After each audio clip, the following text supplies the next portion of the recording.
Chapter 1067. Guyu Jingzhi did not dare to delay and complied. She carefully carried the paper that was filled with words out of the door. Shun Miao looked at the back view of the two people leaving and gently sighed in relief. In this world, martial arts could determine the universe, while literature could bring peace to the world. Since the Liu family wanted to use this opportunity to stir up trouble, they might as well take the initiative to boost their own morale. The path of civil and military affairs had always been the same. His Liu family had their tongues in a mess, but she also had her treacherous path of military affairs. It was still unknown who would emerge victorious. Not only did he want the Liu family to lose, he wanted the Liu family to lose so badly that they had to hold their breath. That night, Xie Jingxing still did not return. Shun Miao dressed and ate alone and managed the residence of Prince Rue in an orderly manner. From time to time, she would go to the noble Furin's small gatherings in the Ding capital and quietly calm their emotions. It was only when she was sleeping at night that she felt a little cold. After thinking for a while, Xie Jingxing covered himself with a quilt and closed his eyes to sleep. Early the next morning, when the sunlight of Longyi shone on every corner of the city, some sharp-eyed people noticed that there was a piece of white paper pasted on the door of the house. On it, there was a large piece of densely packed words written on it. The owner was a butcher and didn't understand. Coincidentally, he saw his neighbor, Scholar Ma, walking past and said, "Scholar Ma, you're a scholar. Why don't you take a look at this?" Scholar Ma walked to the door of the butcher's shop and saw the calligraphy. He first sighed and said, "Good calligraphy." Then, he leaned closer and read it word by word, "A letter to all my fellow countrymen." In just a short span of a few days, the letter to inform the world to his compatriots had spread to all the streets and alleys. Even the other places of the Great Liang knew about it. The snow-white pieces of paper were everywhere. Most of the scholars kept them in their bosoms, but most of them wanted to get a closer look at the person who wrote it. The young people in the Hamlin Academy were reading the book. In the past, when the dynasty was weak, it was still able to live peacefully. Now that it is prosperous, why would it be chaotic? His Majesty is at hand, the granaries are full, the weather is good, and today, as a traitor, you suspect your master, rebel against your Majesty, go against reason, and overstep your Tao. Are you ashamed? Are you ashamed? How disloyal, unjust, and heartless. The scholar was surrounded by a large group of students. When they heard this, they all revealed expressions of shame, but there were also some who were enraged. This book first talked about the recent rebellion of the Liu clan. First, it scolded the traitors of the Liu clan for committing such a treacherous and heinous act. Then, it said that the traitors spread rumors. This rumor was actually believed by many people. It was truly chilling. During the reign of Emperor Yongle, the people of Great Liang lived and worked in peace and contentment. The country was prosperous and the people were at peace. It was even better than when Emperor Xiaowu was on the throne. The people did not consider the benevolence and merits of the emperor, but listened to the lies of a traitor. Were they not ashamed? Aren't you blushing? He also talked about the way of literature and martial arts. The Great Liang had many talented people. There were scholars and there were military examinations. The ones who passed the military examination should think of ways to resist the treacherous officials and serve the Junju. The scholars should even more seriously listen and not add oil to the fire. This letter to the fellow citizens of the world was brilliant and incisive. Even if one disregarded its political views, it was still a top-notch work. Moreover, what he said was extremely reasonable. It made people not only feel ashamed, but also reflect on it. As for the rumors of the Liu clan, it collapsed on its own. Emperor Yongle was such a good emperor and was so kind to the people, not to mention the court officials. Since the Liu clan rebelled, they were definitely not loyal. It was a pity that they were almost incited by ignorance, and it was really too shameful. Those scholars felt ashamed and also felt that the person who wrote this book was definitely a talented person and wanted to make friends with him. Unfortunately, they could not find the person behind the scenes. As for those young students who passed the military examination, their heart to serve the country was stirred up by this book. They could not wait to join the troops to attack the Lu clan and personally behead the traitor. Chapter 1068. Thus the matter of Emperor Yong Lu killing his father and usurping the throne was no longer mentioned by anyone. Song Yang had pasted up the notice for an entire night and did not expect that there would be so many people responding to it, and even more did not expect that the matter of the rumors would be resolved so easily. He was full of admiration towards Shen Miao and said, "Foreign, this move of yours is comparable to those scholars in the palace." One had never seen these scholars chasing after a person like this. If they knew of Foreign's identity, they would definitely be extremely surprised. Shen Miao smiled.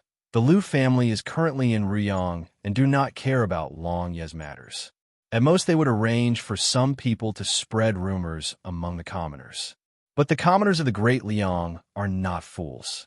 Two lies, one is groundless and the other is well-founded. Which one would you believe? Song Yang pondered. However, that is because the commoners' hearts are more inclined towards His Majesty, so it was easy to pull them over. If the Lu family obtained the hearts of the people, their position would be indestructible, and with these rumors, it would be futile even if I write 10 of these things. Song Yang scratched his head. No matter what, Foreign had made a good move. When Master returns, he would definitely be very happy. Moreover, Foreign originally came out from the general residence, and one did not expect to have such talent. Shen Miao declined to comment. Talent? The letter to fellow countrymen to the world was just a letter to deceive the people of the world. One's heart needed to be managed, and if the Lu family wanted to, naturally they would be able to do it. At the beginning, when Fu Xiao ascended to the throne, there were naturally doubts, but it was Pei Lang who relied on the letter to fellow countrymen to turn black into white, washing Fu Xiao clean and not a demon, making him the one and only wise ruler of Mingqi. Now she used this move on the Lu family. A tooth for a tooth, an eye for an eye. It was impossible for the Lu family to destroy the imperial family's reputation because of this. At the same time, in a small town in the Great Liangzhong state, a green-clad male was walking on the streets with his hands behind his back. The place he passed by happened to have a school, and the teacher in that school was an old man over 60 years of age. He was shaking his head as he read. In the past, when the dynasty was weak, it was still peaceful. Now that it is prosperous, why is there chaos? His Majesty is at hand, the granaries are full, the weather is good, and today, as a traitor, you suspect your master, rebel against your Majesty, go against reason, and overstep your Tao. Are you ashamed? Are you ashamed? How disloyal, unjust, and heartless. The green-robed man stopped in his tracks and involuntarily looked in that direction. After the old man read a paragraph, he said, "This is the widely circulated letter to fellow brethren to the world in Longyi.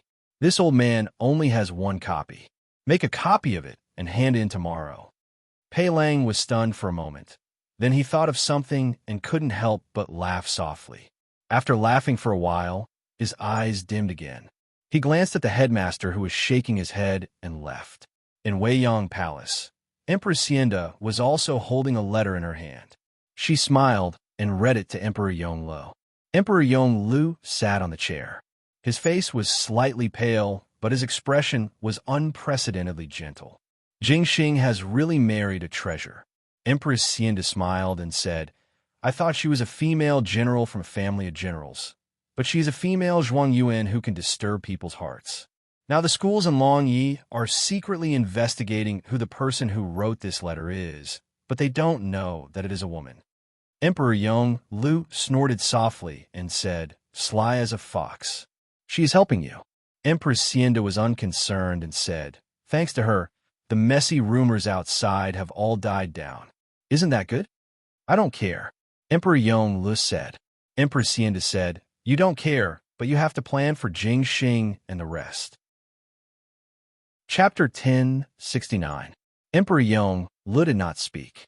After a while, Emperor Yonglu called out, "Qingxin." Empress Xianda replied with him. Suddenly, she was stunned and turned to look at Emperor Yonglu. Qingxin was her maiden name, but she had not heard anyone call her this name for a long time. Emperor Yonglu did not look at her. but focused on the incense burning in his mouth. He asked, "Do you regret it?" Empress Qingjin smiled. "I have never regretted it. After I die, follow Jingxing. If you meet someone good, remarry." Emperor Yonglu said, "Change your name. Change your identity. You'll be fine. You'll have a good life." Empress Xinda's eyes welled up with tears. She forced them down and looked at Emperor Yonglu. "In your Majesty's eyes, am I so unworthy?" She seemed to have thought of something and laughed at herself. "That's true.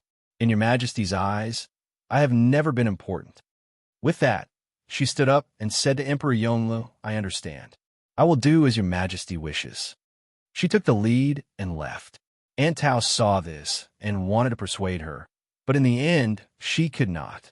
Empress Xinda had a good temperament and did not seem to have anything to be angry about. After living with Emperor Yonglu for so many years, she had never blushed with him. Today was the first time she lost her temper at him. Emperor Yonglu looked at the burning incense. Half of the incense had turned to dust. The fragrance that lingered in the air would dissipate one day.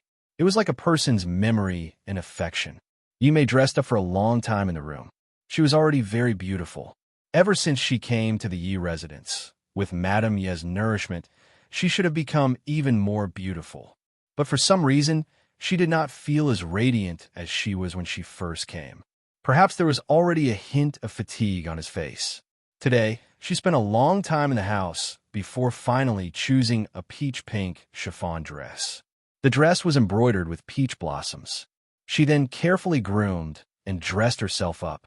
Her eyes sparkled, and she gave off the feeling of a stunningly beautiful woman. When she walked out of the door, she happened to meet Yi Ke.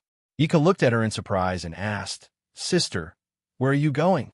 "Going to Miss Sun's residence to drink tea," Yimei said with a smile. Yi Ke did not suspect anything. Moreover, the Yi family's guards were following them.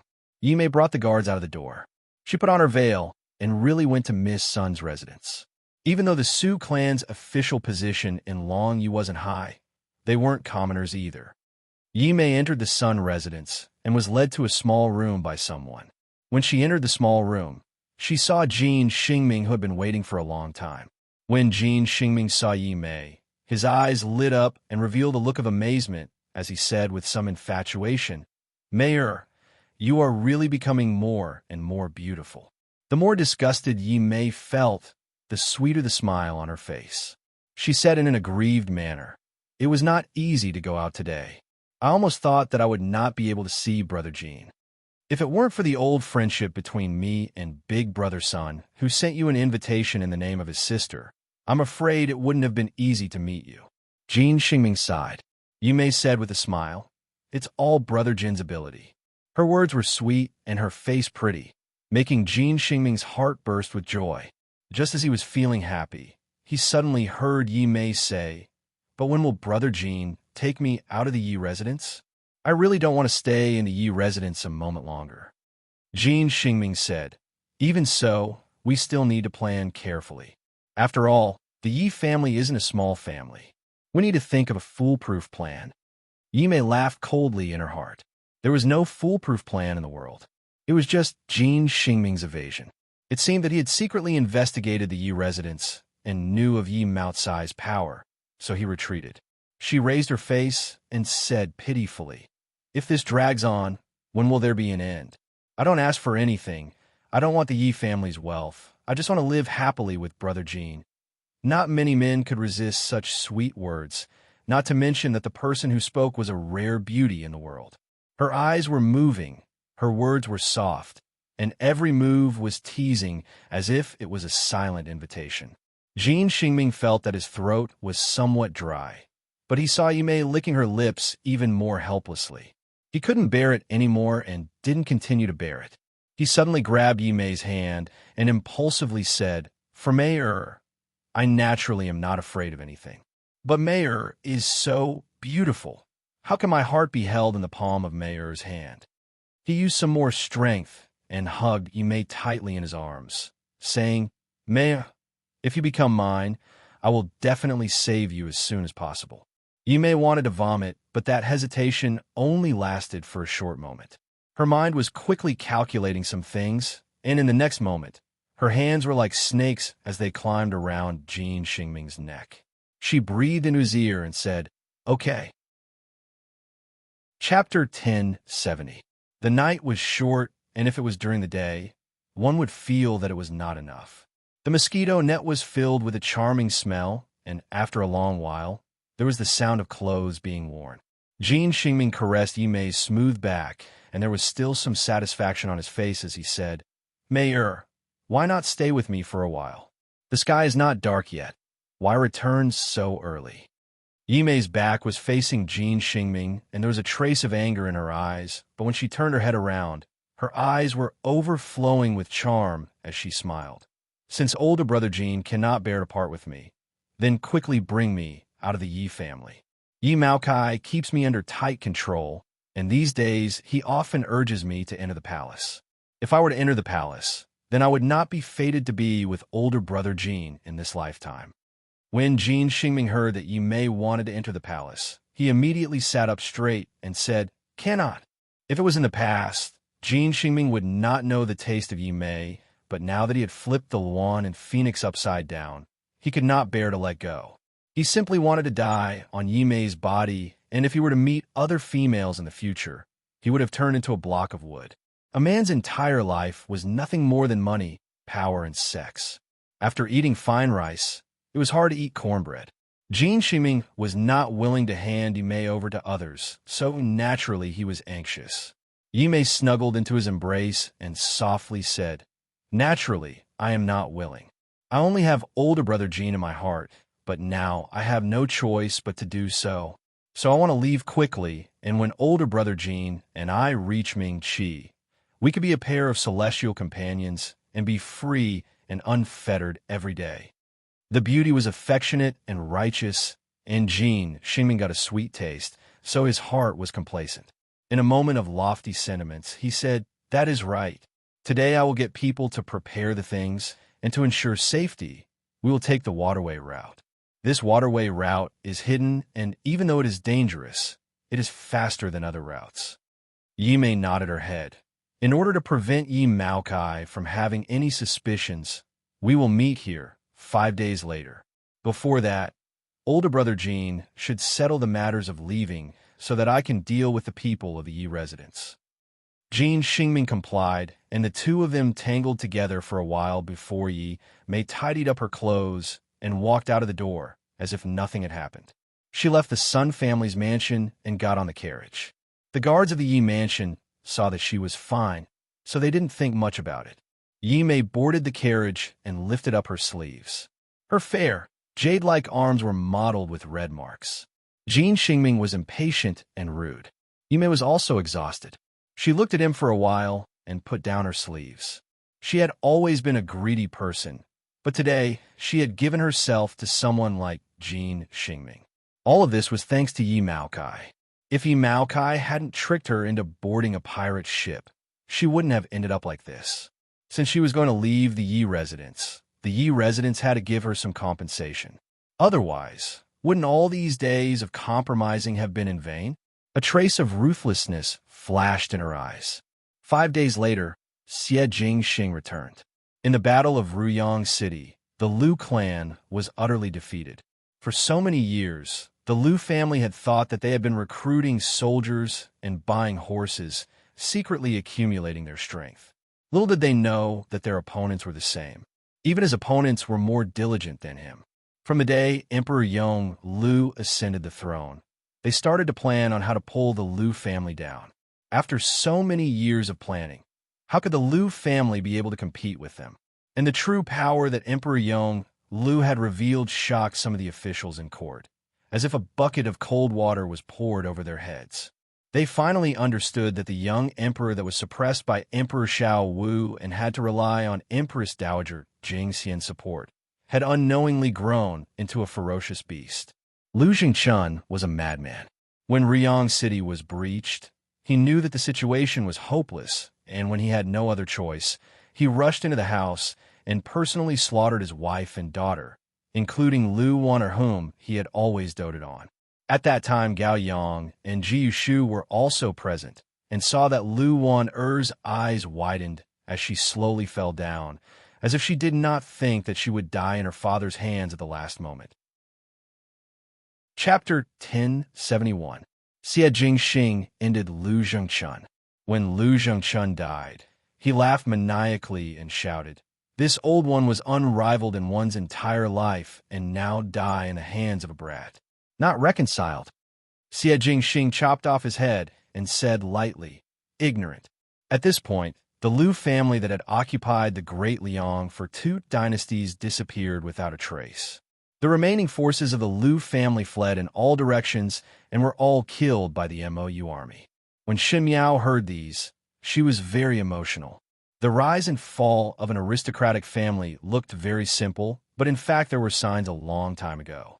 The Lu family was arrogant and had rebellious thoughts, so the imperial family did not spare any effort to kill them. Xie Jingxing said, "But when I returned, I heard that there was a book to inform the world that was circulating in the marketplace." He looked at Shen Miao and his lips hooked up. All the scholars in the world want to get to know one another. Want to not know which scholar or hero is it.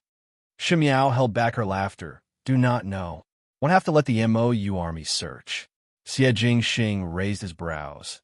"If found, if it is a male, then become sworn brothers. If it is a female, then what?" Shen Miao stared at him coldly, as if he was not satisfied with her answer, she would sharpen her knife. Xie Jingxing said seriously, "Drag them out and behead them. Who is so bold to dare to be more talented than my foreign?" Shen Miao could not hold back her laughter. Xie Jingxing saw her smile like a blooming magnolia, gentle and pretty, and his heart moved. He suddenly stood up and carried her horizontally and walked to the bedside to put her down. Shen Miao struggled. "You have not bathed. Do not move. Let me carry for a while." He turned over, and Shen Miao laid on top of him. Xie Jingxing hugged her and buried his face in her shoulder. Shen Miao was somewhat tickled by his breath, but heard him say, "Ming Qi might be fighting over." Shen Miao was startled and spoke suspiciously. "What?" Lu Zhengchun revealed Imperial older brother's secret before he died. Xie Jingxing's voice did not have any joy or anger as he said, "It seems that Fu Xiu you also know." Fu Xiu you would not miss this opportunity. Actually, before Lu Zhengchun died, he said to Xie Jingxing, "Make a guess. When will the Emperor of Ming Qi know that your short-lived eldest brother will not live past this year?" Shen Miao was surprised. How did Lu Zhengchun know? It's hard to guard against family thieves day and night. Moreover, the palace is complicated. It's possible that it came from the palace. Xie Jingxing said, "The Lu family should want to use this information to threaten Imperial older brother, but one did not know why they changed their mind and chose to inform Fu Xiu. Treason?" Shen Miao frowned. "Not considered." Xie Jingxing said, "With Lu Zhengchun's personality, it should be a life and death struggle." When Shen Miao heard it, she somewhat agreed. Previously, Lu Zhengchun had even put up posters everywhere saying that Emperor Yongle had killed the emperor and seized the throne in order to destroy the reputation of the imperial family. At that time, he did not reveal the secret that Emperor Yongle did not have long to live. Perhaps it was because he wanted to keep this secret. In the end, it would become his trump card, the final fatal blow. It was just that Lu Zhengchun was not a person who could keep his composure. He did not know how Xie Jingxing had provoked him. Perhaps he felt that the Xie family was powerless to reverse the situation, so he might as well tell Xie Jingxing this news before he died. Shen Miao said, "Correct. It is indeed impossible for Fu Xiu Yi to give up this opportunity." Fu Xiu Yi's character was good at seizing the people, things, and opportunities that he could make use of. Perhaps from his point of view, once an emperor who did not have long to live had an accident, the Great Liang would definitely be in chaos, so it would be the best time to go to war. She thought for a while. It is just that the current Ming Qi does not have the qualifications to go against the Great Liang. Fu Xiu, he must have done something secretly and would only take action after he had enough confidence. Chapter 1072. Xie Jingxing said, "Before that, first clean up the Yi family." "Yi family?" Shen Miao said, "You plan to wipe out the entire Yi family in one fell swoop?" Xie Jingxing snapped his fingers. Why not keep them for the new year? I will settle the Yi siblings and gift them to you. You can deal with them however you want. Shen Miao took his hand over. Xie Jingxing's wrist was still tied with her red rope as she said, You must be careful. Xie Jingxing and Shen Miao's conjecture about Fu Xiu Yi was confirmed on the second day. No one thought that Fu Xiu Yi would be so impatient that it could be said that he did not care about anything. Shen Xiu's family letter arrived. It was different from the previous letters. Most of the previous letters would be about Shen Xian and the rest's daily life, to show Shen Miao that they were living well. But this letter looked very sloppy. It was obvious that the letter was written in a hurry. Looking at the time, it was a long time ago, which meant that a lot of time was wasted when the letter reached Shen Miao's hands. Opening the letter, Shen Miao and Xie Jingxing read 10 lines at a glance, and after reading it, they were silent. Fu Xiu Yi made his move. It was not that he was firing at the Great Liang, but at the Shun family. Emperor Wenhui was seriously ill and entrusted Fu Xiu Yi with full authority to supervise the court matters. Fu Xiu Yi fabricated the evidence of the Shun family's crimes and directly encircled the Shun family. And the Shun family's army was previously taken back by the imperial family of Ming-Chi. It was changed beyond recognition, and there were many spies mixed in, but the Shun family's army was crippled. Fu Xiu Yi deceived the Ming-Chi's commoners and directly made such a rude move against the Shun family. This time Shen Xian was already prepared and had already started to privately unite the other officials who were dissatisfied with the Ming-Chi's imperial family. Even though those officials were small officials, but their strength was still greater than a lone wolf and horse. Secondly, Luo Yin-ing and Luo Yin-tai, who were far away in the Shaochun city, also brought the Luo family's army and rushed over to the Ding capital. The Luo family's army was raised by the Luo family, and rather than saying that it was the emperor's army, it would be better to say that it only listened to the Luo family's orders. In addition, they had been trained under Shen Xian's hands for the past few years, so Shen Xian was able to use the Luo family's army with ease. Other than these, there were also the people that Xie Jingxing had left in the Ding capital.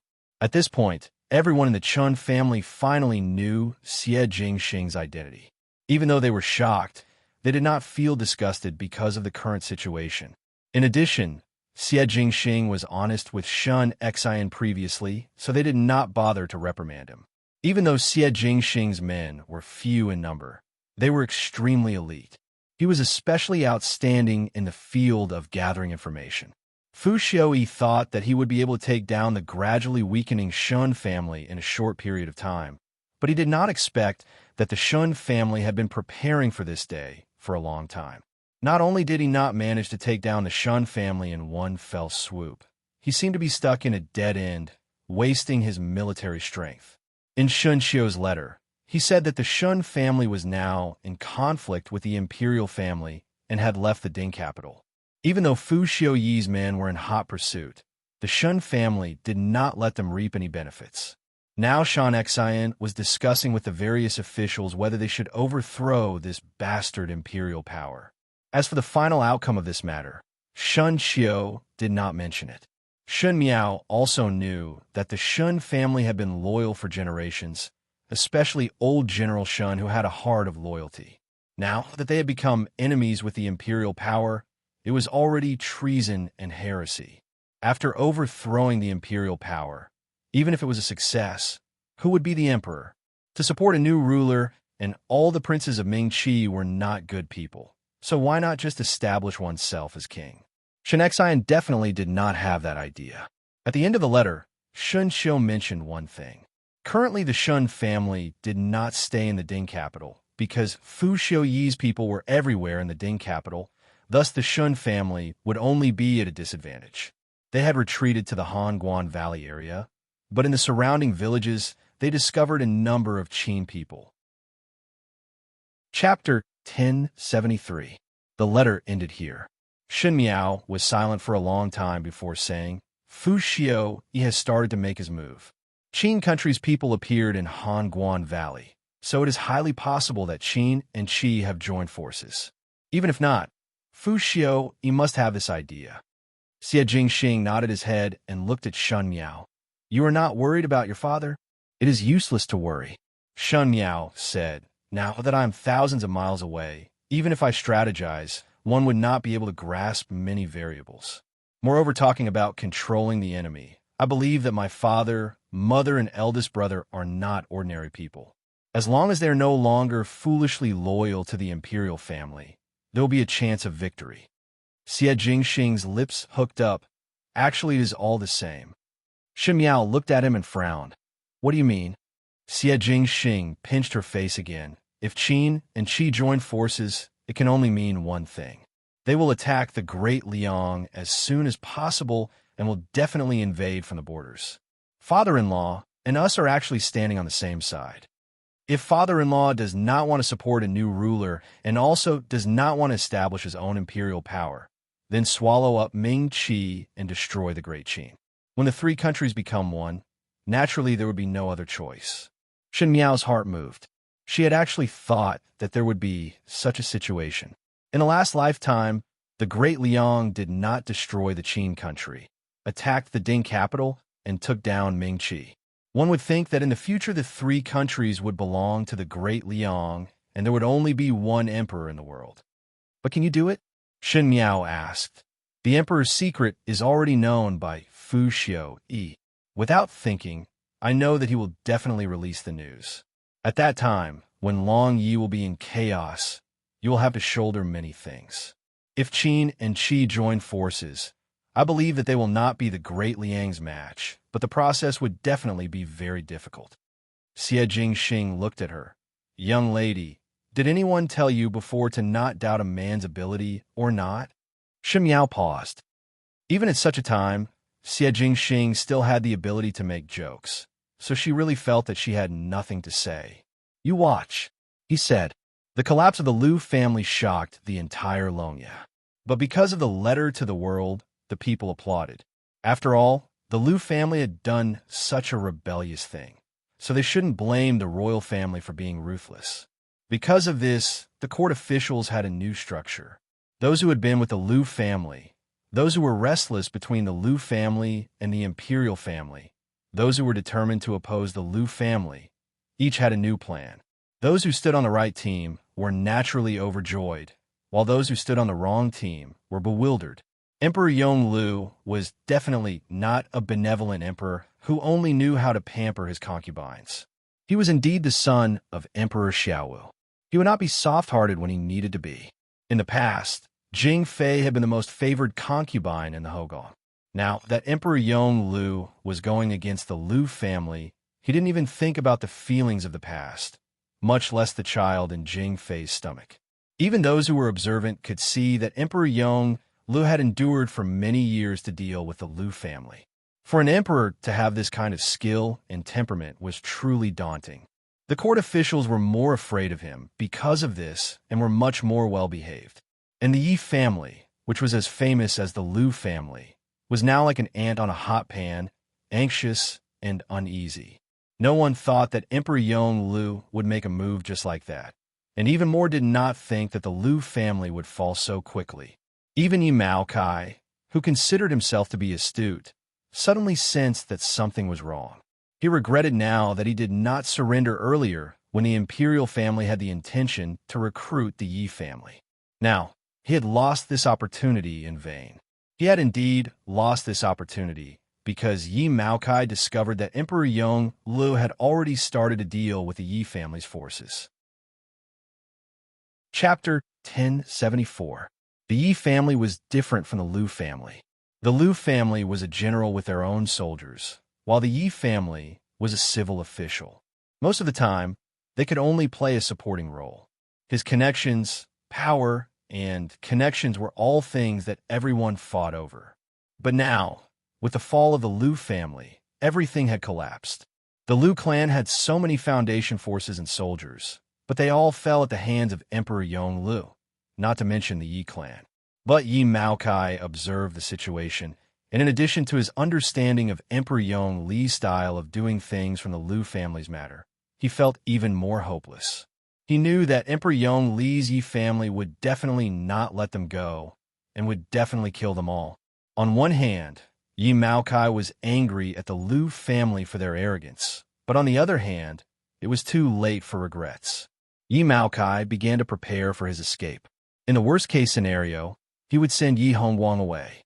He didn't care that much about Yi Mei and Yi Ku, but Yi Hongguang was his only son.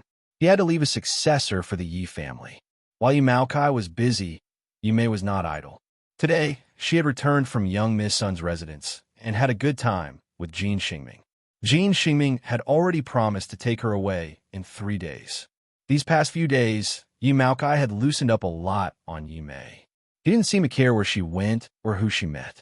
Not only was Yi Mei not happy because of this, she became more and more nervous. Because Yi Maokai could barely take care of himself, he had no time to care about her life and death. I'm afraid the Yi clan is about to reach a very critical moment. When it came to the Liu family, although Yi Mei didn't know what had happened, she could faintly feel that Yi Maokai was afraid. What could he be afraid of? Naturally, he would end up like the Liu family. On this day, she came back a little late. As soon as she entered the room, she saw Yika looking left and right in her room, as if he was waiting for her. Speaking of which, Yi Mei hadn't seen Yika for a few days. These days, she was calculating the situation after escaping to Mingqi with Jin Xingming.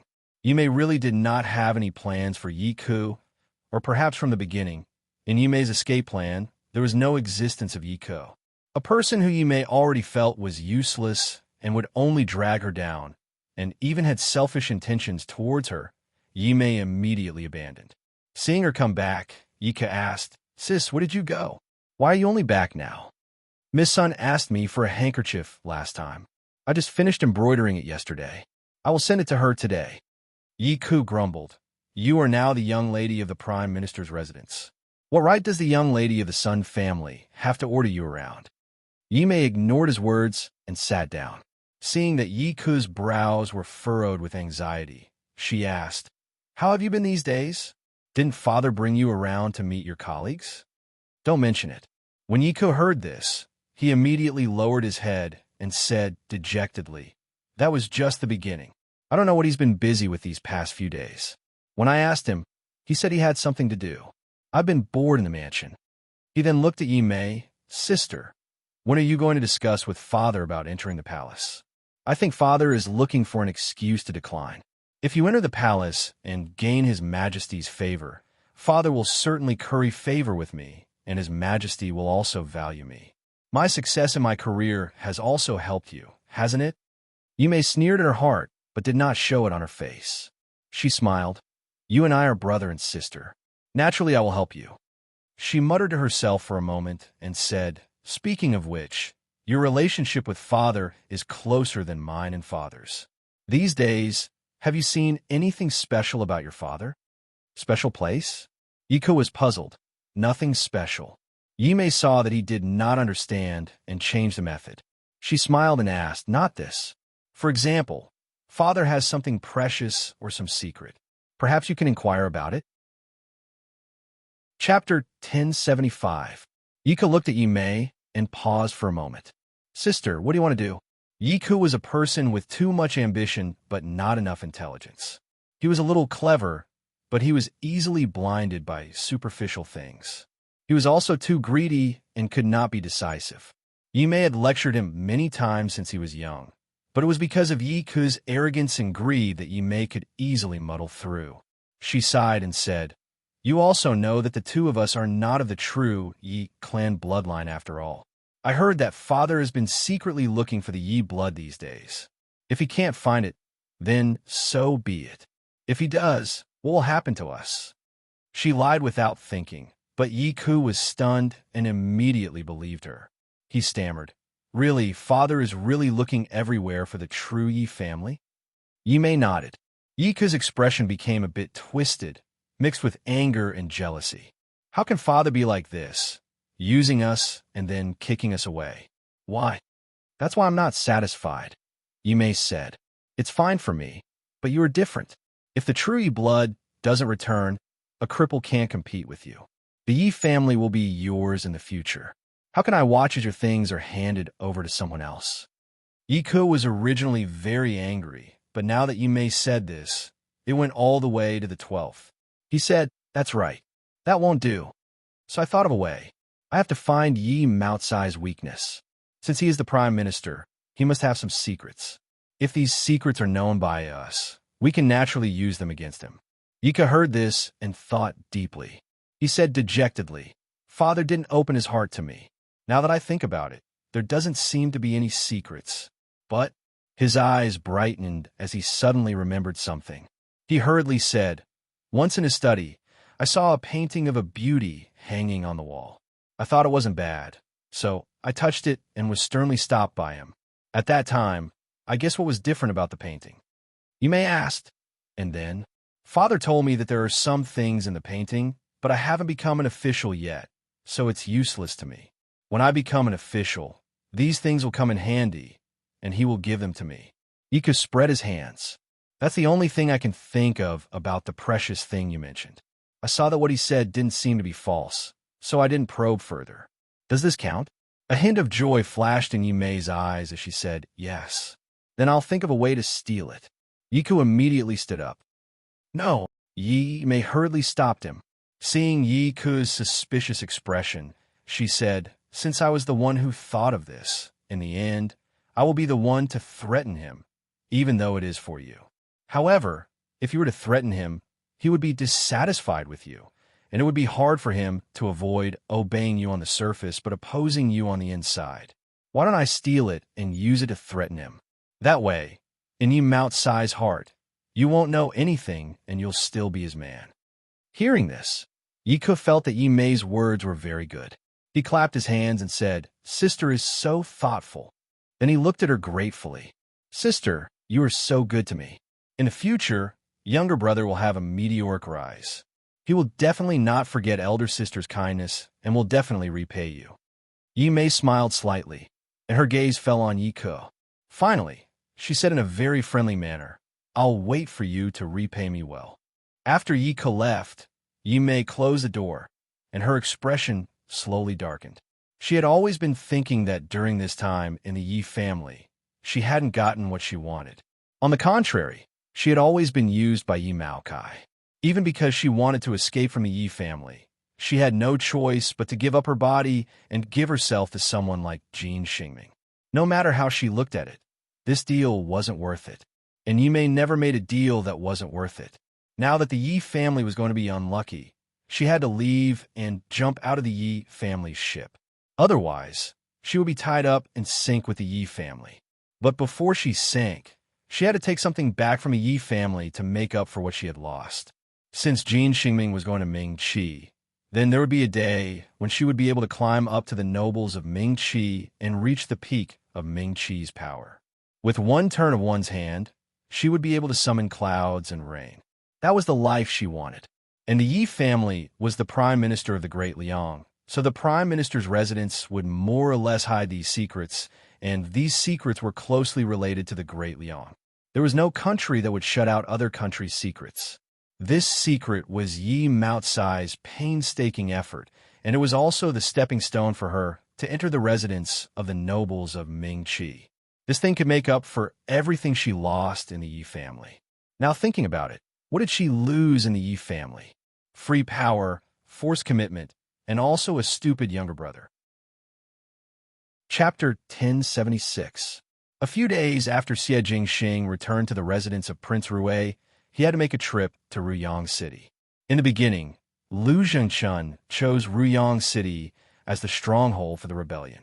The forces in Ruyang City were complicated, and even though there were people from the MOU army sweeping up the remaining forces, it was only military strength. The imperial family did not intend to let go of any of Lu Zhengchun's lackeys that were deeply hidden. It was better to kill 3,000 by mistake than to let one escape. So they were handed over to Xie Jingxing to handle personally. After Xie Jingxing left, all the internal and external affairs of the residence of Prince Rui were handed over to Shen Miao. The residence of Prince Rui had a light attitude in the entire Longyi. Many of the officials were still on the sidelines and were watching every move of the residence of Prince Rui. The more critical it was, the more no mistakes could be made. Shen Miao, like in the past, would talk to those Furins from time to time and imperceptibly pass on some information. The situation was finally under control. This wave of disaster brought by the Liu family was considered over. As the Liu family's rebellion started from Ruyang, the commoners of Longyi were not affected much. At most, they followed the public opinion and scolded the Liu family as rebels and traitors. The commoners were stable, and the officials did not dare to act on their own. The overall situation was stable, and everything looked the same as before, except for one family. The Prime Minister residence, Yi family. Yi Maokai had been in the imperial court for so many years. When Emperor Yong Lu sat on the throne, he was still a weak youth. Now that this youth had grown into an unfathomable man and his methods were as ruthless as his father, the Yi family did not have a way out. Yi Maokai was not as stupid as Liu Zhengchun and was not as arrogant as Liu Zhengchun. The power that Emperor Yong Lu displayed made Yi Maokai understand that the current Yi family did not have the ability to compete with the imperial family of the Great Liang and could only be like a needle, a thorn, piercing into Emperor Yongli's body. It was not painful, but what the Yi family had to pay was the fate of the entire residence. No one wanted to die, and no one was willing to walk on a dead end. Yi Maokai had to start planning an escape route for himself. He hoped to be able to protect his only son, but when necessary, all these could be abandoned. But the most important thing was that every move of the Yi family was being watched by the imperial family, and it would be extremely difficult to escape. Moreover, no one had expected Emperor Yongla to act so quickly. On this day, when Shun Miao returned from the residence of the imperial censors foreign, it was already late in the evening. The long summer had finally passed, and the first signs of early autumn could be seen. The flowering trees in the courtyard began to shed their leaves. A thin layer of leaves fell and was swept away. A gust of wind blew, scattering a few grains of leaves. Jingzhou was so angry that her head hurt, but after the wind blew over, she would involuntarily sweep the courtyard with the broom. Shen Miao was standing at the side of the courtyard when Uncle Tang happened to walk over. When he saw her, he smiled. "Foreign, the kitchen has cooked soup today. When the soup is done, get someone to send a bowl over to Foreign. These days, Madam has been going out early and returning late. It must have been hard on you. It's just accompanying someone to chat. It's not hard work." Shen Miao smiled. She then thought of Xie Jingxing, who was still in Ruyang, and could not help but sigh. Things are far from over. The calmer Long Yi looked, the deeper the danger he was hiding. Even if the Yi family was taken care of, what about Ming Qi that was thousands of miles away? Now she was worried about two things. On one hand, she had to worry about Ming Qi, and, on the other hand, she had to worry about the Great Liang. How long could Emperor Yongla's illness last? And when would Fu Xiu, Yi, and the Qin country join hands to attack the Great Liang? These were all uncertain matters. If there were any accidents in the imperial family of the Great Liang, only Xie Jingxing could bear the responsibility. At the same time, she would have to face more problems. Chapter 1077. Xie Jingxing's words were right. There was no more time. There wasn't much time left for them to slowly plan how to deal with the other party. Just as he was thinking, he saw Mo Qing rushing in with a strange expression. These days, Shun Miao let Mo Qing monitor the movements of Yi Mei siblings day and night. Yi Mei had already hooked up with Jin Xingming, and Jin Xingming was about to leave the Great Liang. Thus Yi Mei was determined not to let her have her way. In some aspects, Yi Mei was more troublesome than Yi Maokai. His Majesty has issued an edict to invite Yi Maokai into the palace. Mo Qing said. Shen Miao was startled. Enter the palace? Mo Qing nodded his head. Correct. Currently the Yi residence is in chaos, and the servants are scattering in all directions to escape. But there are people from the palace guarding outside, but it is very chaotic inside. Shen Miao muttered, how could it be so fast? It was a known fact that Emperor Yong Lu wanted to deal with the Yi family, and she was not surprised at all. But now that Xie Jingxing was in Ruyang, and Emperor Yongli's health was not good, if Xie Jingxing was around to give the order, perhaps there would be more assurance. But when Shen Miao thought about it again, Emperor Yong Li's actions were so fast that even she felt that it was fast. Most likely it was even more sudden for Yi Maokai. The Yi clan was also a cunning rabbit with 3 burrows. If the Yi clan was given a chance to breathe, it was inevitable that Yi Maokai would find a way to escape in the future. Now, in the name of entering the palace, Yi Maokai was placed under house arrest. To catch the thief, first catch the leader. This Yi mansion was like a group of dragons without a leader. First, they would be in chaos. When you want to clean them up, it would be a piece of cake. She thought about it and said, "You, Song Yang, and Tai immediately go to the Yi mansion and keep an eye on Yi Mei and her brother. If they make any movements, follow them first. If they want to leave Long Yi, stop them and bring them back, dead or alive." The 3 of them are keeping an eye on Yi Mei and her brother. Song Yang jumped down from the tree and said, "This is too much of a waste. I heard that Madame Yi is not a simple person. Why don't I go and take a look at her?" "Don't worry about her," Shun Miao said. "Even though she is intelligent, she is after all a woman." These days the news that was inquired was that Yi Maokai would not allow Yi Foreign to intervene in his political affairs. Yi Foreign would not be able to come into contact with Yi Maotsai's power, so she could only exist as an intelligent woman. The emperor didn't let her enter the palace because he realized that she wouldn't be able to stir up any waves by herself. On the other hand, Yi Mei and her brother are very cunning. They left the Yi mansion so easily. I always feel that it is not that simple.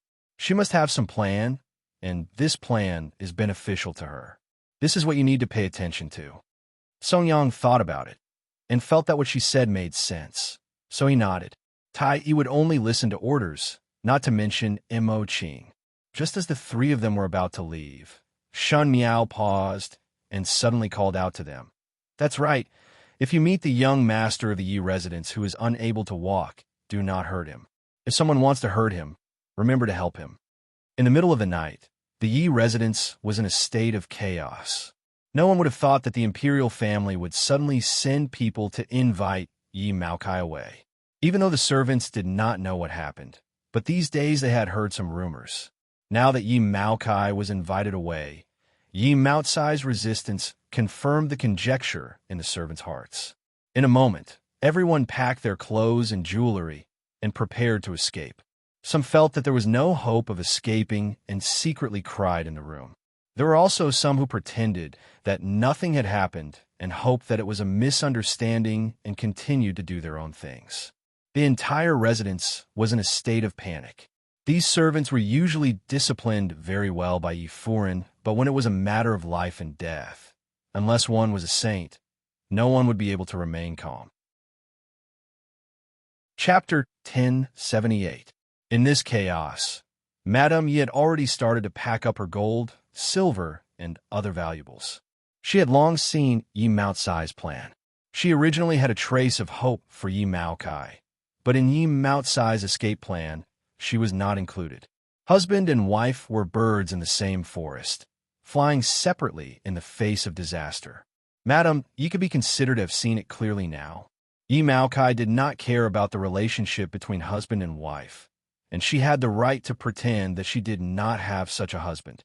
The escape route that Yi Maokai had arranged now happened to be convenient for him. There was no choice. Who asked Yi Maokai to be the biggest target in Emperor Yongli's eyes? She seriously searched the room for banknotes and jewelry that could be taken away, trying to pick up as light as possible.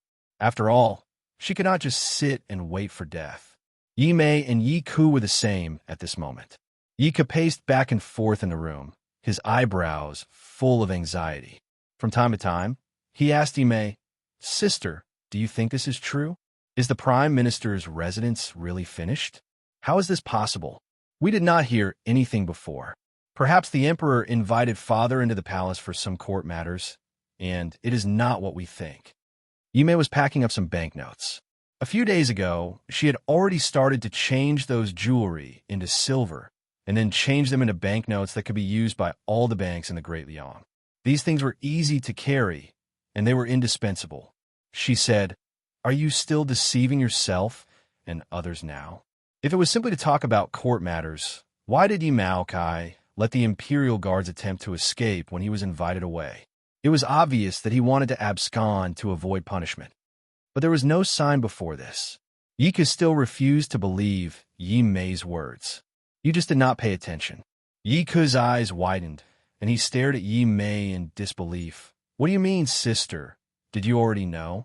Since you already knew, why didn't you tell me? I was just casually guessing, relying more on intuition, and there was no evidence. Even if I told you, would you believe me? Yi Mei sneered in her heart, but on the surface she said gently, moreover, these things, I will settle them myself. After all, you're my younger brother. Now that the Yi family is in trouble, we cannot be tied to it and sink together. We have to find a chance to escape. I will take you with me. Yika's expression was a little complicated, and he seemed to be very unwilling. I originally thought that staying in the Yi mansion was the best choice, but I didn't expect that not only did I not get an official position, but now I have to run away like a stray dog. Thinking about it this way, it would have been better if I hadn't followed the Yi family back in Qinzhou. This isn't even as good as before. That might not be the case. Yi Mei collected all the banknotes and divided them into several portions. She then said, we have to keep our lives first. You don't have to wait here. Why don't you go back to your room first and put away all your valuables? These things will be useful when we escape. Yika moved his lips, but in the end, he didn't say anything. He walked out of Yi Mei's room with his head down, as if he had accepted his fate. It seemed like he had listened to Yi Mei and returned to the room to pack up. Yi Mei saw that after he left, there was no sound outside the room for a long time. Only then did she stand up, a trace of haze flashing through her eyes. After pausing for a moment, she quietly left the room. She walked towards Yi Mao's study. The door to Yi Mao's study was closed. Usually, only Yi Ku and Madame Yi went into the study, and Yi Maokai occasionally said something to them. However, Yi Maokai was a cautious person. If he really wanted to hide something, he probably wouldn't do it in a place like the study that could be easily found. However, the more dangerous the place, the safer it was. Yi Maokai could also do the opposite and deliberately put things in the study to surprise people. Chapter 1079. However, Yi Mei had received a hint from Yi Ke before.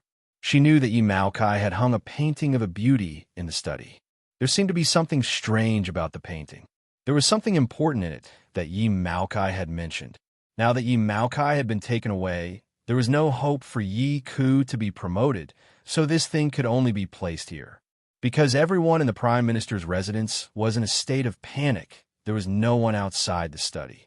Yi Mei entered easily and quickly found the painting of a beauty. The painting of a beauty was hung on the wall opposite Yi Mao's desk. Yi Mei walked over and touched it with both hands. She saw that the painting was very flat and there was nothing wrong with it. How did Yi Ke find it? Yi Mei did not give up and looked carefully again, but still did not find anything. She was a little discouraged and suspected that Yi Maokai had moved the thing in the painting somewhere else. Yi Mei vented her anger on the painting of a beauty. She looked at the painting with dissatisfaction and saw that there was something wrong with the beauty in the painting. The beauty in the painting was standing under a peach tree with a faint smile on her face. Her cheeks seemed to be flushed, and she looked very bashful. That pair of eyes was very cold and did not contain a smile. Moreover, they were bright, giving people an illusion that the painting was lifelike and made people feel a chill on their backs. Yi Mei's heart skipped a beat. She suddenly reached out her hand to touch the eyes of the beauty in the painting. Sure enough, the place where her fingers touched was a hard protrusion. She pressed down hard, only to hear a pa sound. On the wall, the painting of the beauty suddenly caved in. She was excited. She reached inside and took out an iron box. Inside the box should be what Yi Ke said, Yi Mao's precious thing. After Yi Mei got the thing, she did not stay any longer. She turned around and was about to leave.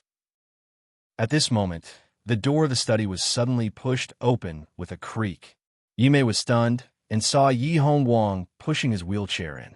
Seeing Yi Mei, Yi Hongguang was also stunned. Big sister, Yi Hongguang was very worried today. All the servants in the residence were in a state of panic. As a young master who was unable to walk, he did not have a high status in the residence. Usually, Yi Maokai would protect him and they would not go overboard with him.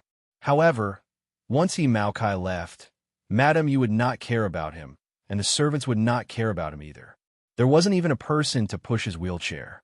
Yi Hongwang was also very worried for Yi Maokai, but there was no one in the manor who spoke to him.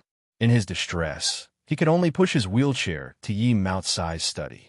It was as if the study still had Yi Maotsai's aura. It made him feel like he was still the young master of the Yi family who had his father's protection, who knew that as soon as he entered the study, he would see Yi Mei. "Big sister, why are you here?" Yi Hongwang asked. Yi Mei was still holding the iron box in her hand. When she saw Yi Hongwang come in, she let out a sigh of relief and smiled. "Oh, father asked me to come here to find something for him. I'll give it to him when he returns from the palace. I saw that the servants in this mansion were all busy, so I came to look for them myself." "What is it?" Yi Hongwang's gaze fell on the box in Yi Mei's arms. "Is it the box that big sister is holding?" Yi Mei smiled and said, "Yes." She then said, "Third brother is also here to look for something? Then I won't disturb you anymore. I'll leave this room for third brother. Third brother can slowly look for it." She was about to leave, and just as she was about to step over Yi Hongwang's wheelchair, she heard Yi Hongwang suddenly say, "Big sister, don't you know that father never lets women into his study?" Yi Mei paused and stopped in her tracks. Chapter 1080. Yi Hongwang's eyes were very clear and innocent, but at this moment, they seemed to be very sharp. He said, "Big sister, why are you lying? Why are you lying to me?" "I'm not lying." Yi Mei composed herself and smiled. "I'm telling the truth. If you don't believe me, wait for father to come back and ask him. Then you'll know if I'm telling the truth or not." Yi Hongwang acted as if he didn't hear Yi Mei's words and continued. "Is it because of the box in your arms? Is it because you want to steal the item in this box? This box belongs to my father, right? Although I don't know what it is, since he came to steal something in this chaotic time, it must be very important to my father. It must be very precious." Yi Mei was stunned. This seemingly weak, crippled young master had inherited some of Yi Maotsai's things. Although he didn't understand the ways of the world, he was undoubtedly very smart. Yi Mei slowly clenched her fists. "Put this box down, and I can pretend that nothing happened." Yi Hongwang said. "Third brother, Yi Mei tried to coax him. Father told me to take this box. I really didn't steal it. Since you didn't steal it, and father told you to take it, there's no need to rush. Wait for father to come back and give it to him personally." Yi Hongwang wasn't willing to give in. Yi Mei saw that the appointed time with Jin Xingming was getting closer and closer. She panicked and said, "What if I don't? Why not?" Yi Hongwang frowned. "Did you really steal it?" Yi Mei was a little angry. Yi Hongwang's way of thinking was different from ordinary people. She didn't even know how to threaten or bribe this young man in front of her. She said he was smart, but he was stupid enough to think that she would hand over the item in her hands. She said he was stupid, but he saw the uniqueness of this box and stopped her at such a crucial time. Seeing that Yi Mei didn't move, Yi Hongwang's good temper gradually disappeared. He said seriously, "If big sister insists on not giving it to me, I can only call mother over and have her stop you." Madame Yi? Even though Madame Yi was not worth mentioning in the eyes of Emperor Yongle, she was the leader of all the servants in the Prime Minister's residence. All the servants had to listen to her commands. Furthermore, even though Madame Yi acknowledged her as her daughter, she stood on Yi Maotsai's side. If Madame Yi found out about this, she might not be able to keep the box. "No," Yi Mei blurted out. "Then put down the box." Yi Mei said, "Third brother, listen to me. Someone." Yi Hongwang suddenly shouted, scaring Yi Mei so much that she immediately covered his mouth. Yi Hongwang began to struggle, but he couldn't walk, and he was too weak to use any strength. He was completely restrained by Yi Mei. Yi Mei covered his mouth, but her gaze fell on the large scissors in the wastebasket not far from her hand, flashing with silver light. Her eyes flashed, and she suddenly had a plan. Without any hesitation, she grabbed the scissors and fiercely stabbed Yi Hongwang in the chest without even furrowing her brows. Yi Hongwang's mouth and nose were pressed by Yi Mei. Yi Mei suddenly stabbed Yi Hongwang with a pair of scissors. He kicked his legs wildly as he glared at Yi Mei.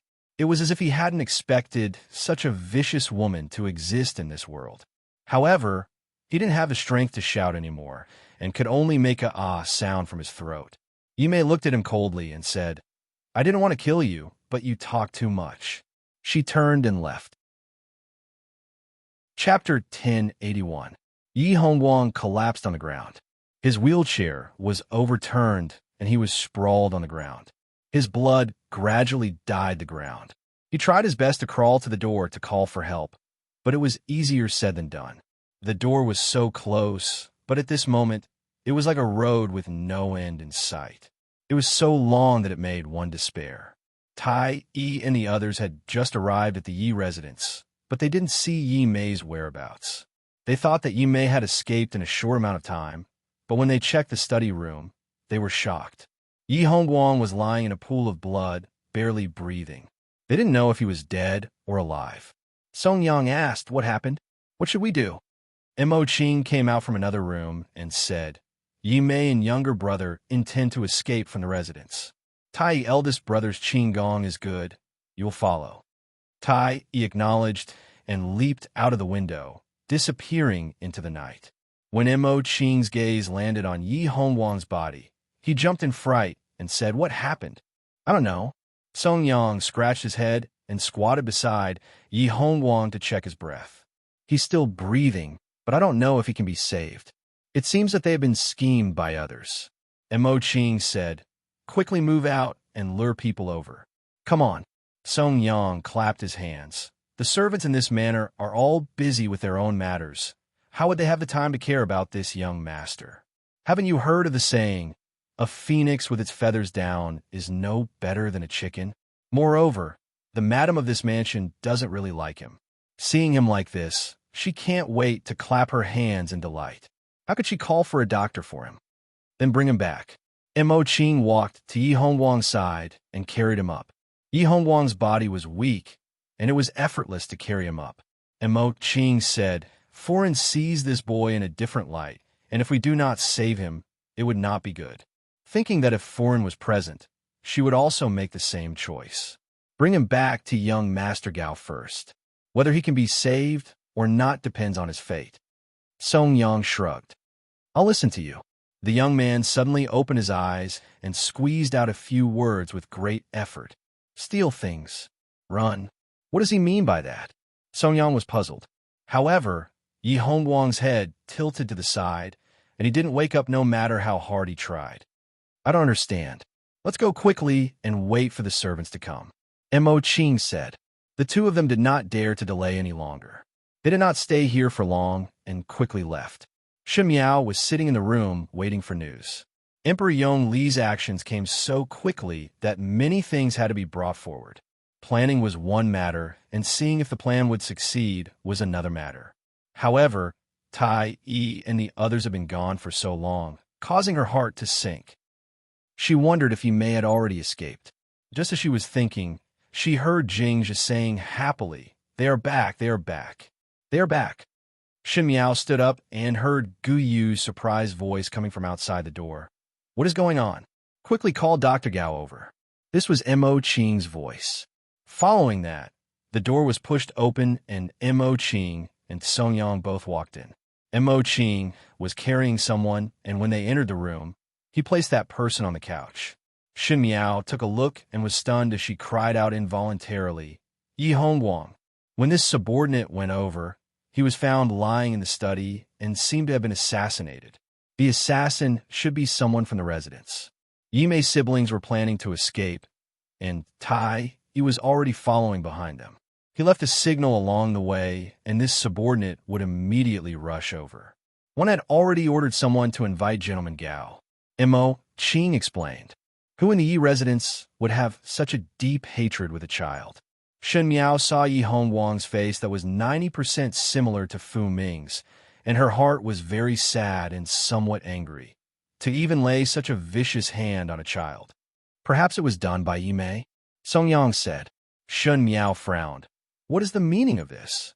This child woke up once and said a few words, Mei stole something and ran away. Mo Qing said, This subordinate guessed that she perhaps wanted to say that Yi Mei stole something and ran away. Perhaps Yi Hongguang bumped into her when she was stealing and thus silenced her. But what exactly was stolen? Song Yang said, gold, silver, a jewelry? To lay hands on a child for these things. TSK, TSK. This female is really ruthless. Not right, Shen Miao suddenly said. Both of them were surprised for a moment and asked at the same time, what is not right? Not right. This matter is not right. A thought suddenly flashed in Shen Miao's mind, and without any time to consider, she immediately said, Song Yang, immediately follow the signal that Tai Yi left behind. If you see Li Mei leaving Long Yi, no matter if it is by land or water, do not stop her. But you must delay their time and make them slow down a little. Do not stop them? Song Yang was startled. Yes, do not stop them, Shen Miao said. She looked again at Yi Hongguang, who was lying on the couch, and switched Jingzhe and Gu Yu over so that Gao Yang would immediately cooperate with her. Finally, she said to Mo Qing, Mo Qing, follow me to the study. Even though everyone was baffled, seeing her dignified expression, they did not dare to refute and followed her. Shen Miao's eyes were as cold as a knife. Mei Foreign stole something and ran away? Steal what? Where to run to? Shen Miao more or less understood her plans, so she specially came to send her off. Chapter 1082. Yi Mei and Yi Ku jumped onto Jin Xingming's carriage. Jin Xingming had some ability to even bribe the servants of the Prime Minister's residence. Even so, Yi Mei and Yi Ku's movements were still discovered by the people in the palace who were guarding outside. The carriage ran in front, and the soldiers chased relentlessly from behind. Yi Ku looked out the window of the carriage and saw that in the darkness of the night, the sound of hurried hooves coming from behind was particularly clear, making his heart tighten. He looked at Yi Mei with some fear and said, Sister, what do we do? If they catch up, we're finished. He then urged the coachman, Can we go faster? The coachman ruthlessly whipped the horse again, and the speed of the horse became slightly faster. Yi Ku's heart settled down a little. He suddenly thought of something and said, Sister, when did you prepare this? If you hadn't prepared the carriage beforehand, I'm afraid we wouldn't have gone far before we were caught. I naturally had to plan these things early. Yi Mei wouldn't tell Yi Ku that the carriage was obtained by Jin Xingming, and she definitely wouldn't tell Yi Ku that they were going to escape with Jin Xingming today. Or rather, in Yi Mei's original plan, Yi Ku wasn't included. Seeing that the carriage was about to turn a corner on a street, Yi Mei looked outside and said, This won't do. With the two of us in a carriage, it'll be easier for them to catch up. If they go all out, they might catch up. It's better to split up and meet up at Babeo Street in a while. Split up? Yi Ku was at his most nervous. When he heard that he had to split up with Yi Mei, he immediately panicked. He said, Let's go together. We can look after each other on the road. If we go together, it'll be easy for the soldiers behind us to catch up. Don't worry, you sit in the carriage. I'll go down first, and the coachman will take you to a hidden place to enter Babeo Street. When the time comes, we'll meet there. Everything has been arranged for us to leave the city, so there won't be any problems. Hearing that he didn't have to get off the carriage, Yi Ku relaxed and didn't stop Yi Mei. Yi Mei let the coachman stop by the side of the street. She grabbed her bamboo hat and hid her face before disappearing into the night. The coachman continued to pull Yi Ku forward. Yi Ku's figure could no longer be seen on the street. Yi Mei looked at the carriage that had disappeared, and her lips slowly curled up under her veil. She followed the other end to a small house and knocked on the door. Not long after, someone came to open the door, and Yi Mei quickly dodged in. In the darkness, the man asked, Is everything settled? Yi Mei nodded. On the other side, Yi Ku was sitting in the carriage. After Yi Mei got off, the coachman's speed became faster and faster. Gradually, the sounds of the soldiers catching up gradually weakened. Yi Ku's heart was slightly comforted. When he could no longer hear the sounds of the soldiers, he felt a little uncomfortable from the bumpy ride and said, We can slow down a little. The coachman turned a deaf ear to him and continued to drive the carriage quickly. Yi Ku was a little dissatisfied. He lifted the curtain of the carriage and looked outside. He was surprised. How was this still a city? This was clearly a mountain. It was precisely because the mountain road was rugged, that it was more difficult to jolt. Ika jumped in fright. Only then did he remember that even Babeo Street was not this far away. Why did the carriage driver drive the carriage here? He said, "Don't walk any further. Go back to Babeo Street." The coachman ignored him and continued forward. Yiku was furious, but he was afraid of shouting for the soldiers. Just as he was about to speak, the carriage gradually stopped. Yiku was stunned, and then understood that the coachman was planning to stop the carriage. This coachman really didn't listen to orders. Ika planned to go outside Babeo Street and teach this person a lesson. Just at this moment, the carriage stopped. There was a rustling sound from the front, and the coachman got off the carriage. Chapter 1083. Iko opened the curtain and looked out of the carriage at him before scolding. "Why did you come down for? Still not bringing me to Babao Street." The coachman glanced at him, and only then did Yika see clearly that the coachman was more muscular than an ordinary person. Even if a normal coachman needed to practice, he would not be as tall and muscular as this person. There was a faint feeling of uneasiness in his heart, and he could not help but not dare to shout. Even though he was also a young male, he was not as tall as this person, and his body was not as strong as this person. One feared that he would be at a disadvantage if they fought. That carriage driver went around to the back of the horse and took out something from his bosom. After looking at it for a long time, he suddenly stabbed it into the horse's buttocks. The horse was startled and suddenly raised its hooves and suddenly rushed forward. Yika did not expect that the carriage driver would suddenly do such a move. The horse suddenly ran forward, and he was thrown to the back of the carriage and was in a daze. His heart was filled with fear, and Yika suddenly realized something and suddenly opened the curtain of the carriage in front to look forward. The last thing that Yika saw was a bottomless abyss and densely overlapped tree branches. The bottomless abyss seemed to be so deep that even if the carriage was smashed down, one could not hear the sound of it landing on the ground. The night covered for a while, and only the wreckage of the carriage could be seen at the edge of the cliff. After a while, there was the sound of shoes stepping on the dead leaves, and after a while, there were two pieces of clothing at the side of the carriage. No one heard Yika's last cry of older sister. Shun Miao was in the study writing with great speed. She wrote very quickly, and her hands seemed to be moving instinctively. Ever since she locked herself in the study, her hands had not stopped. Emoching quietly stood behind her. Even though he did not know what she was doing, he did not make a sound as he watched her write quickly. It seemed that there were not only words, but also some maps. After she finished writing, she let Emoching use the remaining warmth of the lantern to quickly dry the paper so that the words did not need to be wet. She would sometimes frown and sometimes ponder, making her look very dignified. Just at this moment, someone knocked on the door from outside. Emoching let the person in, and it was Song Yang who was panting. Song Yang said, "Subordinate and Tai Yi followed Yi Mei and her brother. At the corner of the city, they parted ways. Tai Yi followed Yi Mei, subordinate followed Yi Ku. Yi Ku's coachman drove the carriage deep into the mountains and lured Yi Ku to the cliff. He set up a trap, and the carriage fell off the cliff. Yi Ku had no way out." "Broken cliff?" Emoching was surprised and somewhat puzzled. "Who is that carriage driver? What grudge do you have with Yi Ku?" Song Yang rubbed his nose. "I was in a hurry to come back and report, so I didn't pay attention to what happened to the coachman.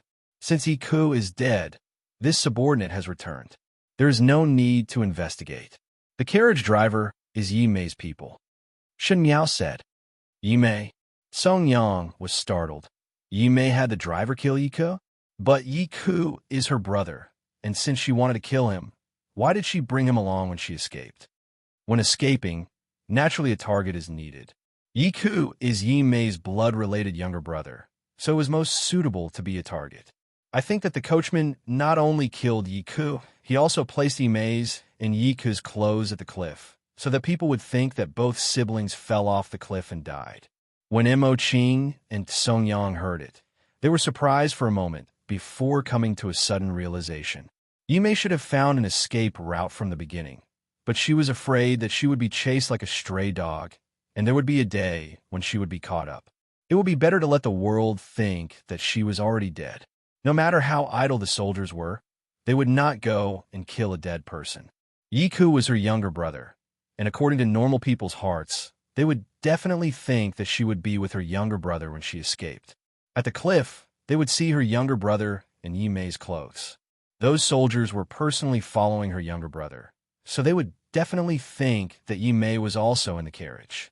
Naturally, they would think that both siblings had mistakenly fallen off the cliff and died. Chapter 1084. Yimei made Yiku her scapegoat and also helped her solve the later troubles. That is her biological younger brother. Songyang sighed. If it was a male, then so be it, but as a female, she can be so vicious and merciless, one fear that in her heart, Yiku had long been an abandoned chess piece. Shen Miao said without much care, so to use Yiku till the end when he is alive, it is also her ability. This was Mei Foran's ability, and in her life, it was only the icing on the cake. For example, in the past life, Yiku's existence allowed her to have more power in the inner palace. Thus, she had a deep sibling relationship with Yiku. At this point, Yiku could not bring her any benefits and would even drag Yimei down, so Yimei did not hesitate to kill him. A flutter sound was heard from the window, and a snow-white pigeon flew in and landed on Songyang's shoulder. Songyang took out the note from the pigeon's leg and quickly unfolded it. After reading it, he said anxiously, he said that Yimei and the previous Jin Xingming had already reached the pier and seemed to be going by water. Looking at the strong winds outside, it seemed like it was going to rain, and said, if it were to rain tonight, it would be difficult to catch up after they go out to sea. Now, this subordinate and Songyang will go over and bring them back to Foran? No. After finishing the sentence, Shen Miao had just finished writing on the last piece of paper. She burned that piece of paper on the lantern and kept it in an envelope. Then she said to Songyang and Mo Qing, Songyang, you are from the MOU army. Find a few agile people from the MOU army to bring this letter and follow behind Yimei all the way to Mingqi. Mingqi? Songyang frowned. Why would they go to Mingqi? Mo Qing had heard that Jin Xingming has a friend whose business is doing well in Mingqi, and recently there were frequent visits. It was obvious that he had the idea of going to Mingqi. Moreover, only by going to Mingqi, Yimei would be able to completely escape and not be discovered by the officers. She said, all of you also follow along. Pay attention to Yimei's personal belongings, like a box or something hidden. Be careful not to be discovered by others. Once that secret thing is discovered, change the thing inside and change it with the thing in this letter. She handed the letter to Mo Qing. Mo Qing received the letter. Although he was somewhat puzzled, he still agreed. Be quick, don't let anyone find out, Shen Miao urged. But just let them go to Mingqi like this. Songyang said, did Foran not see them as enemies all along? It is true that we are enemies, but this is not letting them go, Shen Miao coldly said. On the contrary, this is sending them to the Yellow Springs. Go quickly. If it's possible, it's best if you can exchange the items before they board the ship. It would be troublesome to change after boarding the ship. No matter when they are replaced, leave 2 people behind to continue following them. Keep in touch with them at all times. If there are any other orders, I will let them know. When Mo Qing and Songyang saw that Shen Miao was speaking in a serious manner, they did not dare to lower their guard and quickly left with the letter. Shen Miao held the table with one hand and tightly pursed her lips, but there was a flash of killing intent in her eyes. She really hoped that Mei Foran would die, and before that, she only wanted to take Mei Foran's life as soon as possible, so that there would be no more dreams. But now she didn't think so. Heroes were vying for supremacy under the heavens, and everyone wanted a piece of the Emperor's soup. The Great Liang wanted it, the Qin country wanted it, and the Mingqi also wanted it. Fushio, he would definitely think of ways to join forces with the Qin country, and at that time, if Xie Jingxing were to go in a battle, it would definitely be a tough bone to chew. With the enemy in front of one's eyes, one would have to erase them, but before that, it would be better to make the best use of everything. Dogs biting each other would not be good. Chapter 1085. No one understood Yimei's schemes and selfishness better than Shen Miao. A person who could even abandon her own younger brother. How would she make a losing deal? Yi Mei wanted to get something from a Yi family to compensate her. Gold and silver jewels were far from enough. What she wanted was eternal power. Yi Maokai had been in the Great Liang for so many years, and other than the Yi residence's reputation and wealth, the most important thing was the dirty secrets of the Great Liang court. Perhaps it was the imperial families or the courtiers. With secrets, there would be weaknesses. These secrets were most likely Yi Maocai's hands to use against the other officials, or perhaps it was the evidence that he had carefully collected. But one thing was certain, these things were very important to the Great Liang court. If one were to say it was more important, it could even cause the destruction of an imperial court. And this was exactly what Yi Mei needed. Yi Mei could use this as a stepping stone to the high-ranking officials and nobles of Mingqi, but Shen Miao's design was more luxurious, a stepping stone to the imperial family. If Fu Xiao was able to obtain these, he would definitely be very happy, and Yi Mei, this kind of enchanting beauty, would definitely grab this opportunity and, like in the previous lifetime, nibbling away at Fu Xiao Yi's heart step by step. But what if these things were all fake? Military defense map, secrets between the courtiers, discord between the imperial family, weaknesses that could be breached. All these things looked as if they were the key to Mingqi's victory over the Great Liang. But what if all these things were fake? Mingqi would fall into a wrong judgment, deploy troops in the wrong place, and use the wrong methods to sow discord. At the end, success or failure would be achieved, and the great cause would be destroyed. This was the logic of 1,000-li dike being destroyed by an ant's nest. Of course, Yi Mei did not know that she was holding the wrong things. Of course, Fu Xiao could also doubt the authenticity of the things that Yi Mei took out. But it did not matter. Shen Miao believed in Mei Foran's ability. She was a very powerful woman, so at the end, Fu Xiao would definitely believe Yi Mei's words. Therefore, in the end, the outcome of this battle was also predetermined. It was not that Shen Miao did not want to kill Yi Mei, nor did she deliberately release Yi Mei like a tiger back to the mountain. But she wanted to see the woman that Fu Xiao loved the most in his previous life walk towards him step by step like in his previous life, throw herself into his embrace, and finally personally send a big gift to send Fu Xiao to a dead end. He felt even more relieved. The most important thing was that this matter was beneficial to Xie Jingxing. Because of this small chess move, the world had undergone earth-shattering changes. It was really too good. That night, it was as what Song Yang thought. After midnight, there was finally a violent storm, and it was only until the morning of the second day that Song Yang and the other two returned and were all drenched.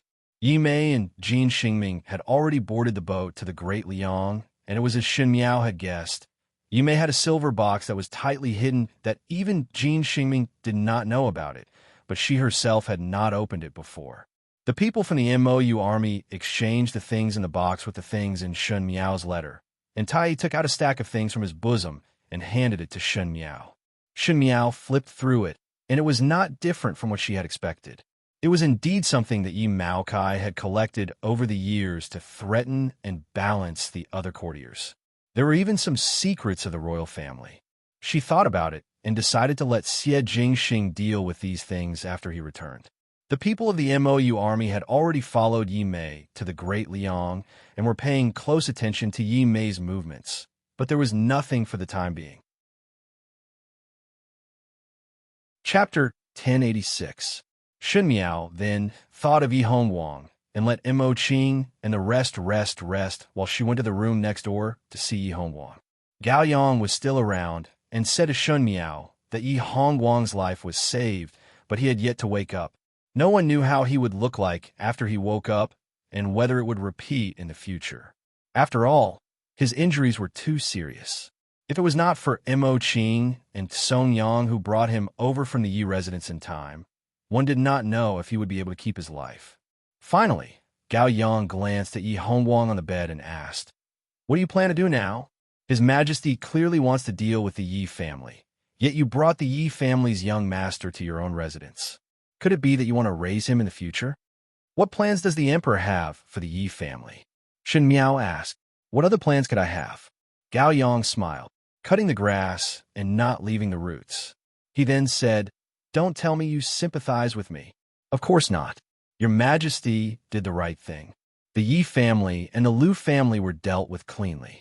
Only then would the court be more stable." But she glanced at Yi Hongwang. "This child has nothing to do with what Yi Maokai has done. If he's in the wrong, it's just because his surname is Yi and he was born in the Prime Minister's residence. Let's just wait and see. We still don't know if he can survive and what he will look like when he wakes up. If possible, I would like to ask the Empress for a favor. You're really strange." Gao Yang was puzzled. "Why are you so benevolent towards this young master of the Yi family? Initially in Ming Qi, one did not see you having such a good heart. What's so special about this young Master Yi that you treat him differently?" "Because of his face." Shen Miao smiled. "Face?" Gao Yang looked at Yi Hongwang's face for a long time, but couldn't see anything special about it.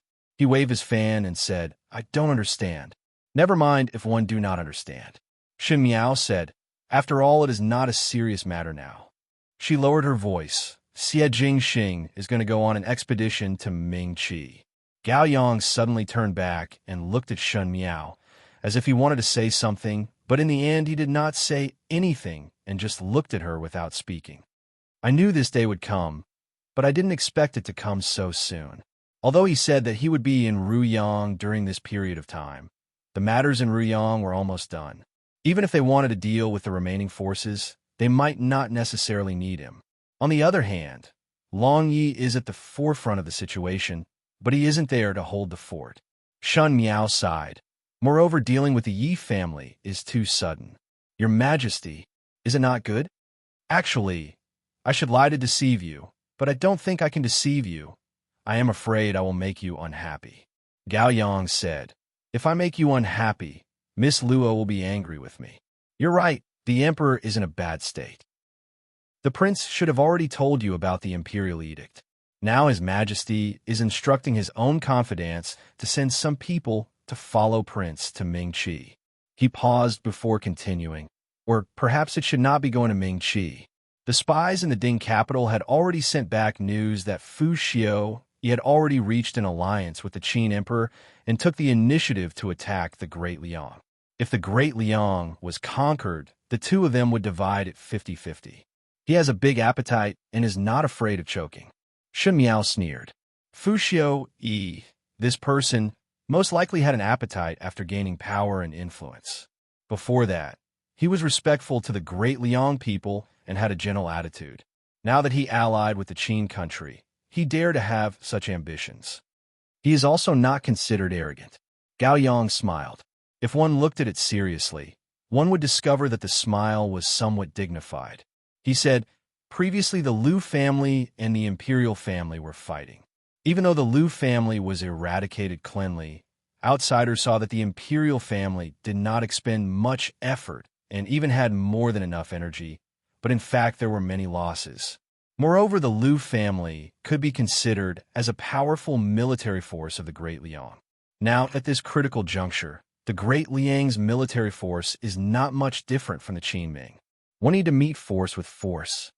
But the most important thing is that Fu Xiu knows of the Emperor's illness, so he can destroy our morale at any time. I believe in the Prince of First Rank in this battle, but it will definitely not be simple." Gao Yang said, "I have never thought that this battle would be simple." Shen Miao was disappointed and frustrated. "It is very difficult to fight a war. That is why the Prince of First Rank will lead the troops, but now that Ming Qi's side had already made their move, there are frequent incidents at the borders. Currently, it is only a small skirmish, and not long later, they will officially declare war. The Prince of First Rank does not have much time, so recently he has been preparing. He did not want to tell you, possibly fearing that you will be distracted." Shen Miao was silent for a moment before saying, "I understand. So, will you follow him to Ming Qi?" Gao Yang asked. Shen Miao tilted her head and laughed. "Can I? Why not?" Shen Miao looked to the front and lightly said, "One do not know when the Emperor's illness will flare up, and one do not know when this battle will end. At that time, if the Emperor really met with an accident, he would definitely announce the succession of the throne to the world. The Empress cannot leave her own country, as she is responsible for the people under the heavens. I am not that great, but do not want him to carry the name of an incapable ruler. In terms of reputation, he is already aggrieved enough. So, I will guard the great Liang's territory for him first. Chapter 1087. 2 days after Yi Mei and her brother escaped, Emperor Yong Lu used the Yi family's collusion with Lu Zhangchun to participate in the rebellion and massacred the entire Yi family. It was easier to deal with the Yi family than the Lu family. The Lu family was the Yi family's reliance, and once the Lu family fell, a Yi family would not be able to stir up any waves. Even though Yi Maokai had many connections and followers when he was alive, but under Emperor Yong Li's iron fist, everyone could see it clearly and grew fearful, not daring to be as unbridled as before. Yi Maokai was personally convicted by Emperor Yong Lu and was beheaded at the Meridian Gate. Speaking of which, Yi Maokai was not wronged. Shen Miao took out the things that she exchanged from Yi Mei and picked out the things related to the imperial family to give to Empress Xianda.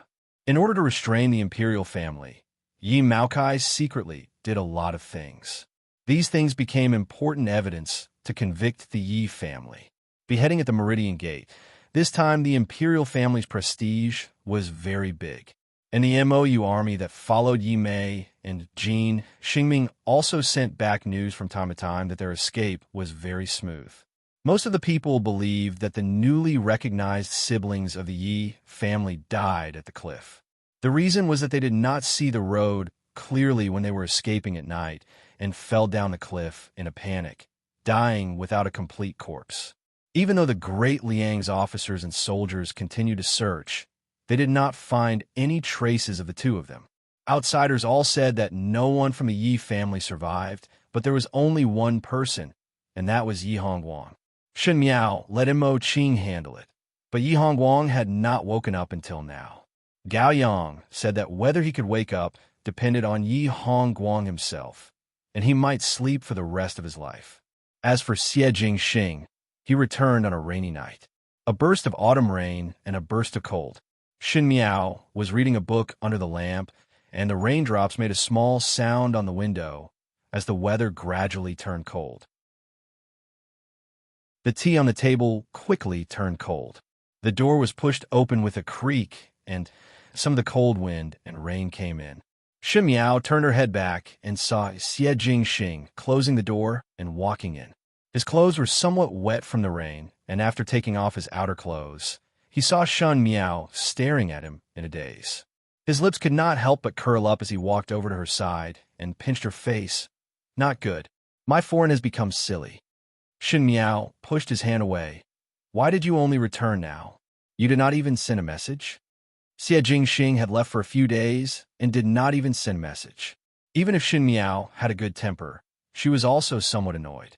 At the very least, he had to report that he was safe. No one in the mansion knew of his whereabouts. It was really troublesome. It was a smile that was not a smile. If one knew that foreign would not return, one would not know of foreign.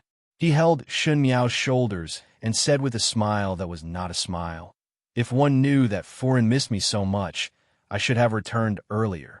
If Shun foreign, he said with Shun Xie Jingxing thought about it and put on a righteous look. How about this? In order to compensate foreign, I will let you do whatever you want today and will not struggle. Shen could not help but laugh. May you are sick. Xie Jingxing saw her smile before saying, coax it well.